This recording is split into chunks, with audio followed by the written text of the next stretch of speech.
It's the People's Minister of Information, J.R. Valray of BlackNewWorldMedia.com. And this is the third year that I'm working with the African American Art and Culture Complex in the political prisoner writing campaign that we do on Martin Luther King Day. What's important about this campaign and how it relates to Martin Luther King is the fact that Martin Luther King, when he wrote his letter from Birmingham jail, he was a political prisoner, as well as a number of other times, but he wrote a whole book about the whole experience in him being a political prisoner. So that was a big part of Martin Luther King's struggle.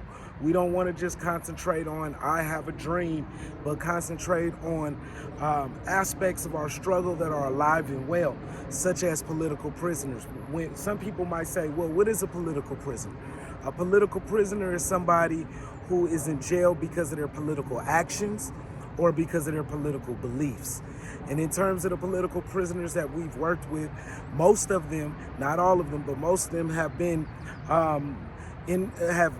political prisoners since the Black Panther Party or since that era. Some were the MOVE organization, but some of those people got out from the MOVE organization.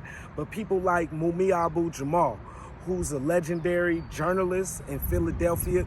He was on death row. He was in a trumped-up case for killing a police officer. And the real crime is that they know he didn't kill the police officer. The caliber of the gun that he had wasn't even the caliber of the gun that killed the police officer. But his real crime was representing the people as a revolutionary journalist. And he's somebody who's been fighting for his freedom since 1981. That's one person, and he's in Philadelphia. Or he's from Philadelphia. He's actually in Pennsylvania, though. Then you also have Imam Jamil Al-Amin. Some people know him as A-Trap Brown. He's one of the forefathers of hip-hop. You know, he's somebody that he's one of the only people that are mentioned in the original COINTELPRO records.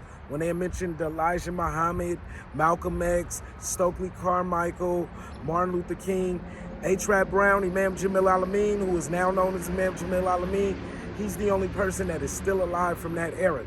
He is the only person also who the Congress came together and they have the A-Trap Brown laws, in which you can look up. I believe it was the summer of 1969, but he was going from place to place describing the conditions that the people were in and making it crystal clear in the places would go up in rebellion. So they made a law, Congress made a law in the United States where A-Trap Brown couldn't make speeches across state lines. He was in a trumped up police case where they accused him of killing a police officer in the Georgia area. And this happened, I believe, in 2000 or 2001. And he's been a political prisoner ever since. They hunted him down. They have evidence. They know the person that is described as the killer of the policeman. He was 5'10" or 5'9", something like that. Imam Jamil Al-Amin is 6'5". They said that he said that the killer had gray eyes. Imam Jamil Al-Amin has brown eyes. So Mutulu Shakur is another political prisoner who is the stepfather of the legendary rapper Tupac Shakur. And he is in jail for expropriating banks. So if you've seen the movie Dead President, something like the movie Dead President, they was hitting banks for the Black Liberation Army and the Black Liberation Movement, and they were funding an acupuncture clinic that he had, the Lincoln Detox Clinic, where he was using acupuncture to heal crack. And, you know, the United States government, if you know anything about the history of the United States at that time, crack cocaine was being brought in since Reagan to fight the revolutionaries in El Salvador and Nicaragua.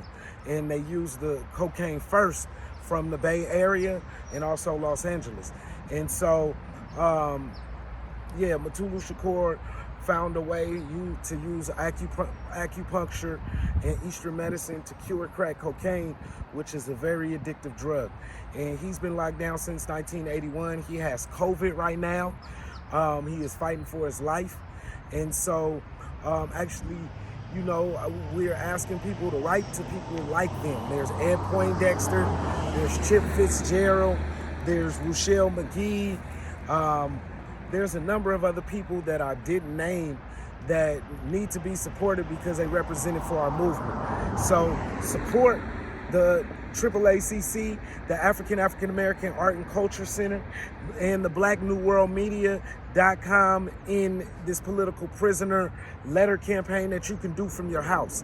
It might not seem like much to you, but somebody getting a letter when they've been in jail fighting for our people and they've been in jail for 30, 40 years, I mean, that's big to them. That's big to let them know that somebody is out here and they're still thinking about them, they're still being talked about, they're still being taught about. Tell them that you've seen this video if you don't have anything else to say. So please look these addresses up. Imam Jamil Al-Amin, Mumia Abu Jamal, Ruchell Magee, Chip Fitzgerald, Mutulu Shakur, you know, H. Brown, formerly known as the Imam. Look these people up. There are a number of other people who have been freedom fighters for our cause. Those are the people that you need to support, especially if you are not on the front line yourself. So this is JR, the People's Minister of Information, JR, signing off, BlackNewWorldMedia.com. Tune in. It's the Black New World, AAACC. We out.